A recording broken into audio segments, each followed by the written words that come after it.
Hai semuanya, perkenalkan nama saya Maria Vianney Ternitamaka, NPM 21201252. Saya dari program studi Sarjana Keperawatan, Fakultas Ilmu Kesehatan Universitas Katolik Indonesia Santo Paulus Ruteng. Oke, baik teman-teman, tujuan saya untuk membuat video ini adalah untuk memenuhi salah satu mata kuliah keperawatan bencana, di mana di sini saya akan melakukan penyuluhan kesehatan yang berkaitan dengan bencana, tetapi di sini saya akan membahas mengenai penyakit-penyakit yang disebabkan oleh bencana alam. Oke, baik, langsung saja teman-teman.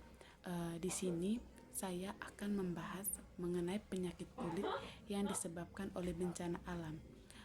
Di sini saya akan membahas penyakit kulit yang disebabkan oleh bencana banjir. Oke, baik teman-teman.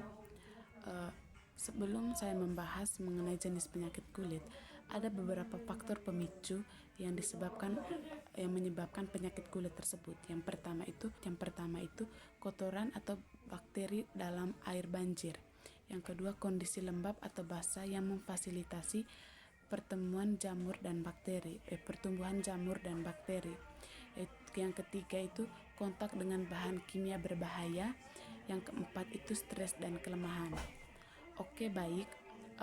Jenis penyakit kulit yang disebabkan oleh bencana banjir. Yang pertama itu dermatitis kontak. Dermatitis kontak adalah peradangan kulit akibat kontak dengan bahan kimia. Dermatitis kontak iritasi ini terjadi akibat masuknya zat kimia atau bahan iritasi ke dalam kulit yang menyebabkan kerusakan atau peradangan pada kulit. Bahan iritasi ini dapat meliputi deterjen, pestisida, dan zat kimia lainnya yang terbawa air banjir. Dermatitis kontak iritasi ini sering terjadi pada bagian kaki dan tangan yang ditandai dengan bercak kemerahan pada area yang terkena bahan iritan disertai rasa panas, terbakar, dan gatal. Berat ringannya dermatitis kontak ini juga dipengaruhi lamanya kulit terendam dalam air. Semakin lama terendam, maka kerusakan kulit semakin berat. Bila tidak ditangani dengan baik, keadaan ini menyebabkan masuknya infeksi atau jamur di dalam kulit kita. Baik teman-teman, yang kedua itu infeksi kulit. Lamanya kulit terendam air menyebabkan infeksi jamur yang terutama pada selat-selat jari kaki yang ditandai dengan bercak merah. Yang kedua itu masa resasi. Yang ketiga itu rasa gatal.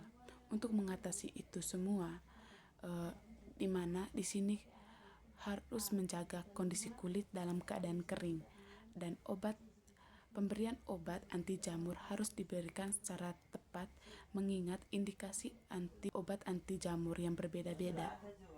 Selain yang kedua itu infeksi bakteri. Infeksi bakteri ini yang ditandai dengan luka bernanah disertai dengan kemerahan di sekitar luka tersebut.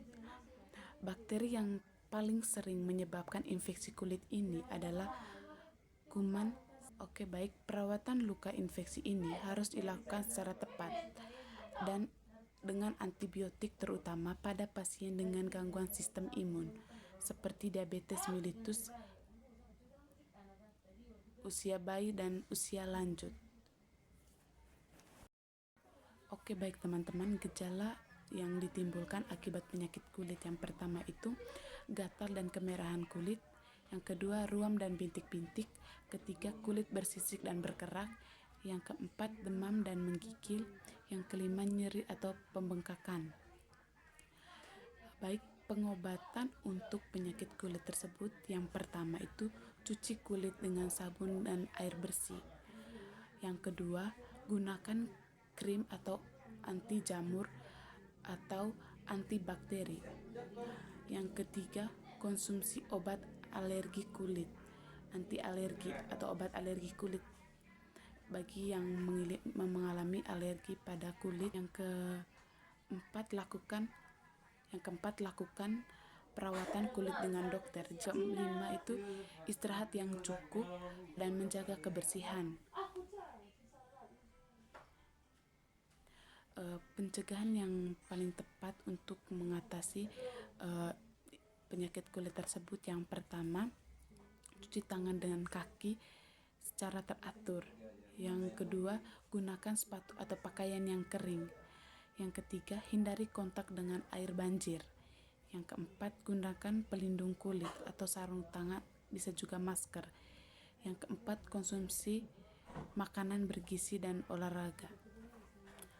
Oke, baik teman-teman, itu saja materi yang bisa saya beritahukan ke teman-teman. Semoga materi yang saya berikan bisa bermanfaat bagi teman-teman. Terima kasih.